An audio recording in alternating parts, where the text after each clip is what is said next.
Is that a fish? I think that's, oh, it's a gosh dang fish. Oh yeah, oh yeah. Let's power pull down. How's it going, everybody? Welcome back to the channel. Mystery Tackle Box has entrusted me today to talk to you guys about crankbaits and some of the top mistakes that anglers make when throwing crankbaits like this 1.5 size Squarebill right here. So my whole goal with this video is going to be explaining to y'all the best ways that I found to work 3 different types of crankbaits and of course the mistakes to avoid along the way.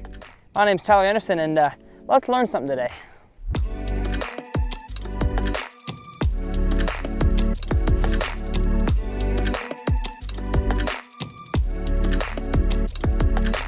How's it going, everybody, and welcome back to the channel. My name is Tyler Anderson and I have the pleasure of hopping on this channel every once in a while to give you guys some bass fishing knowledge. And if you're not familiar with my channel, TylersReelFishing, I make it my goal on my channel to help you guys become better bass anglers 3 times a week, Monday, Thursday, and Saturday. So if y'all are ever in the mood for some more instructional bass fishing content, head over to my channel called TylersReelFishing, or TRF for short. But without further ado, let's hop into today's content. Crankbaits, crankbaits, crankbaits. I've got a love-hate relationship with crankbaits. On one hand, I feel like they should catch fish all the time, and sometimes they just don't. But there's other times, on the other hand, when crankbaits just outperform everything else. This video is going to be focused on the mistakes that I see anglers make when throwing these 3 distinct styles of crankbaits: the Squarebill crankbait, the medium diving, and the Lipless crankbait. So buckle in, grab a pen and paper, because we're gonna have a ton of tips coming at you guys rapid fire. Now, before we get into the specific mistakes I think people make with these 3 crankbaits, I have 2 general crankbait tips. The first of which being, I think people make the mistake of throwing a crankbait on too heavy of a rod, and the second of which being people throw a crankbait on too heavy of line. And let me explain why those are mistakes. A crankbait is a treble hooked lure, which means it has 2 hooks on it that each have 3 hooks on the hook themselves. So you have 6 potential places to hook a bass. Oftentimes on a crankbait, you're gonna hook them in multiple places, and ideally, the fish eats it well enough that it gets both the hooks in its mouth. And so with the crankbait being a moving bait, oftentimes fish will hit that bait and take off in the opposite direction, which will cause your rod to load up very, very quickly. And so first off, if you're throwing too heavy of an action of a rod, medium heavy, heavy, extra heavy, you are not going to be able to properly set the hook into those fish because that fish is gonna eat the crankbait and that rod is too stiff. It's gonna pull these tiny little treble hooks, usually a thinner diameter than, let's say, a Texas rig hook or a jig hook, where you can use a medium heavy or a heavy. Those rod actions, I would just highly recommend you not throw those for a crankbait. A medium or medium light is, in my experience, the best when it comes to throwing a crankbait. And tying that right along with the mistake that people make of throwing too heavy of line. Crankbaits are designed to go a certain depth into the water. So like this Squarebill crankbait here, the KVD 1.5, this is designed to go anywhere from 2 to 4.5 feet of water.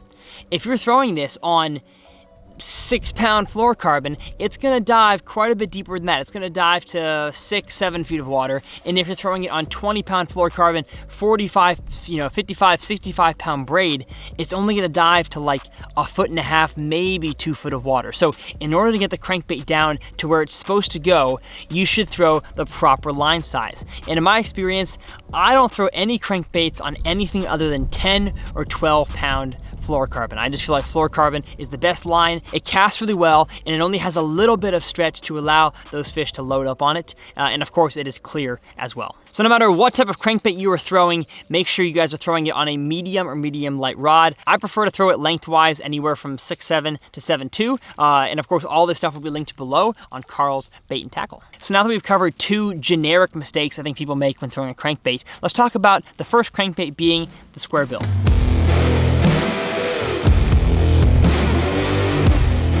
So when it comes to the Squarebill crankbait, the #1 mistake that I think people make when throwing this thing is they do not throw it shallow enough.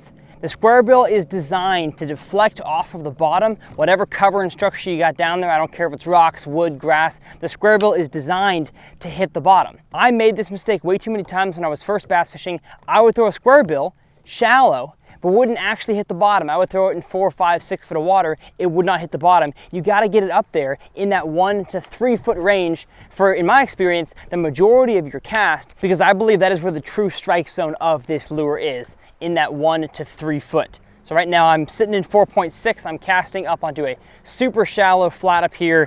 It's anywhere from 6 inches to 3 foot up there. and my bait is staying in the strike zone the entire time. There's not a single point where my lure is not bouncing across the bottom. And are there going to be times when you catch a squarebill fish in open water? Yes. I'm just saying the squarebill is designed to be thrown in shallow water, so stop throwing it deep. It's meant to go shallow. So with the squarebill out of the way, let's talk about the medium diving crankbait.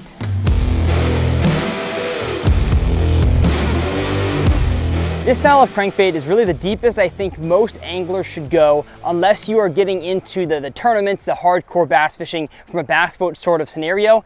I don't think throwing a 4XD, 5XD, 6XD is good for a lot of you guys that fish ponds or small bodies of water in a kayak. I tend to think that for most anglers, the 3XD is probably the deepest that you guys need to go, but it's still classified as a medium diving crankbait, even though 12 feet might be deep to some people. But the one tip that I have, again, for the medium diving crankbait, is that people oftentimes retrieve it too fast. You must slow down your retrieve with the medium diving crankbait. Now, I cast it out there.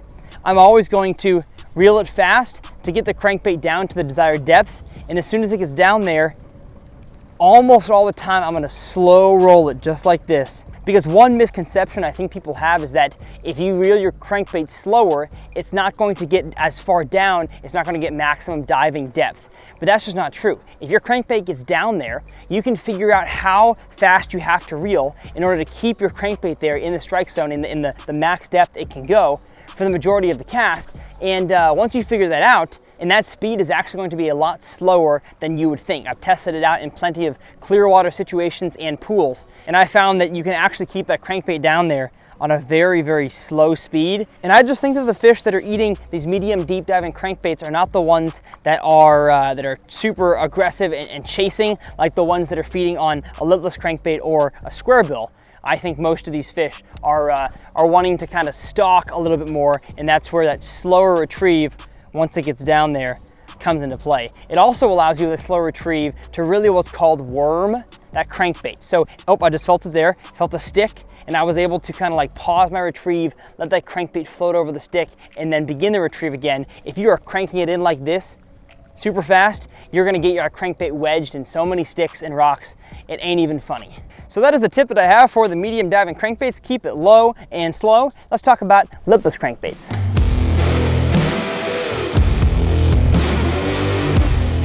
Last but certainly not least, when it comes to the lipless crankbait, I have a very important tip for you guys as well. And I made the mistake so often, and honestly, I still make the mistake of not throwing it deep enough. So just like the squarebill crankbait, you don't throw it shallow enough. I found that most people do not utilize the lipless crankbait as deep as it can be utilized. Because it doesn't have a bill and because it sinks, of course, you can throw it anywhere you want.